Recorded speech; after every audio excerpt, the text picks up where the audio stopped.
सैयदा कायनात को मेरे रसूल पाक ने अपने जिस्म बशरी से ममासलत नहीं दी, अपनी रूह से दी है। सरकार के जिस्म अक़दस की ताकत के सामने जिब्रील भी हाथ बांध के खड़ा है। उस रूह के बुलंद और अजीम मर्तबे का आलम क्या होगा जो रूहुल अरवा है, रब्बुल मलाइकत वर रूह। तो अहबाब गिरामी समझिए मेरे पाक रसूल मुअज़्ज़म सल्लल्लाहु अलैहि वसल्लम की पाक बेटी की अज़मत को।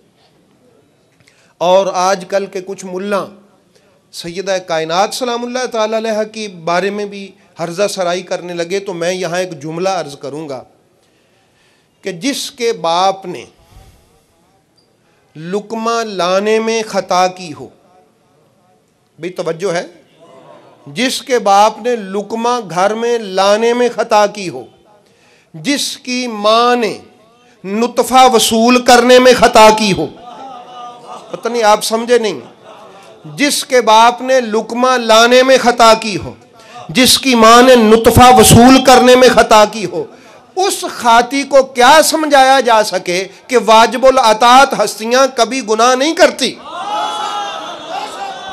मेरी बात समझ आ गई ना?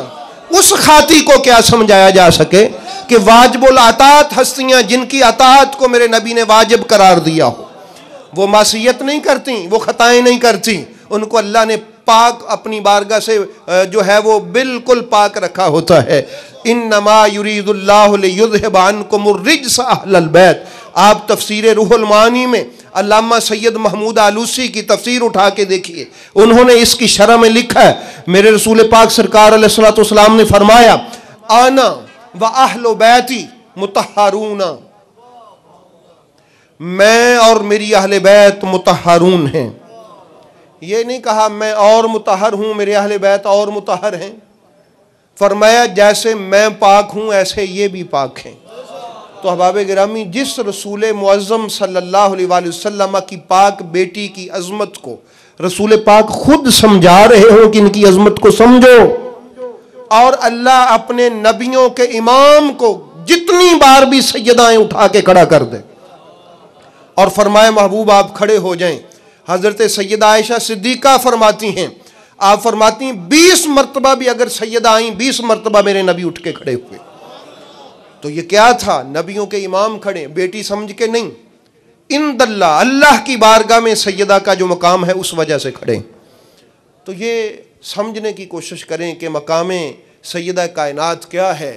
जो रसूल इमाम मालिक रहमतुल्लाह ताला अलैह हमारे सुन्नियों के बुज़ुर्ग हैं, अहले सुन्नत के बुज़ुर्ग हैं, वो फरमाया करते थे चूँकि सैयदा कायनात मेरे रसूल के जिगर का टुकड़ा है, तो मैं अपने रसूल के जिगर के टुकड़े पर किसी को फजीलत नहीं दे सकता।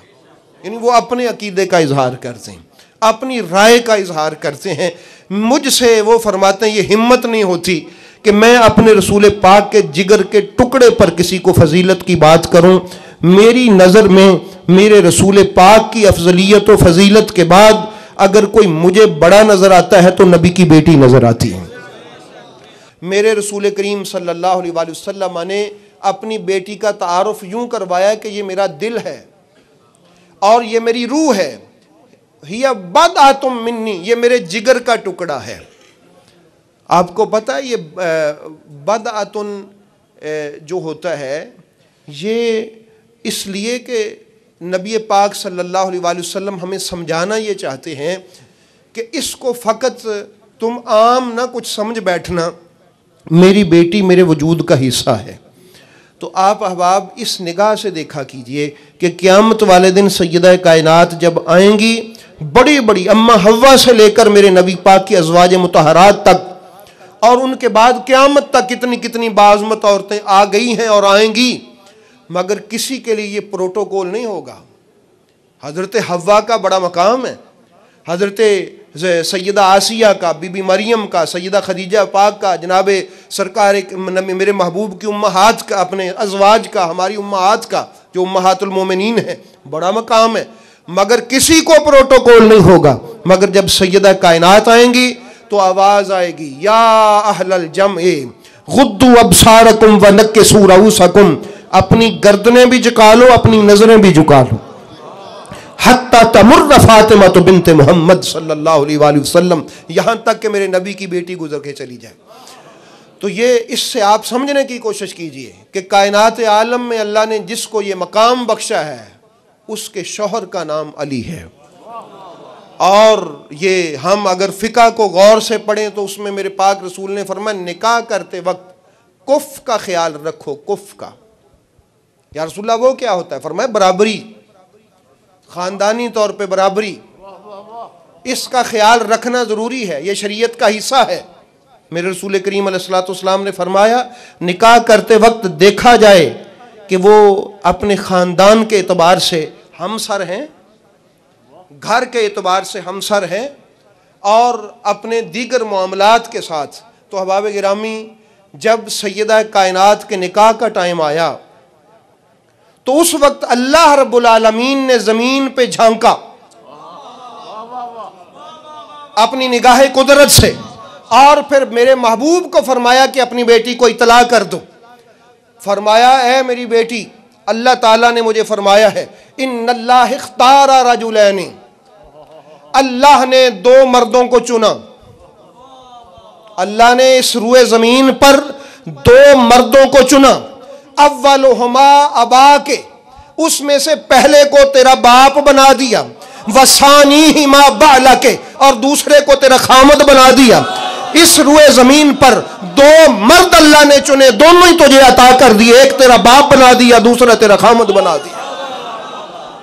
तो इसलिए अहबाब गिरामी कद्र, हजूर नबी रहमत सल्लल्लाहु ताला अलैहि वसल्लम ने बता दिया कि अगर इस कायनात में सैयदा कायनात का कोई हमसर है तो वो अली हैं। वो कौन है? अली हैं। देखिए ये इलाही पैगाम है। फरमाया महबूब अपनी बेटी का अली से निकाह कर दो। तो ये इलाही प्रोग्राम है, क्योंकि अल्लाह ताला ने ये तय कर दिया था कि महबूब आपके ज़ाहरी औलाद में हम बेटों को ज़िंदा नहीं रखेंगे, क्योंकि ख़त्म नबूवत का मसला है, और आगे आपकी औलाद को भी चलाना है। चलेगी अली से, होगी आपकी। हाँ, चलेगी अली से, होगी आपकी।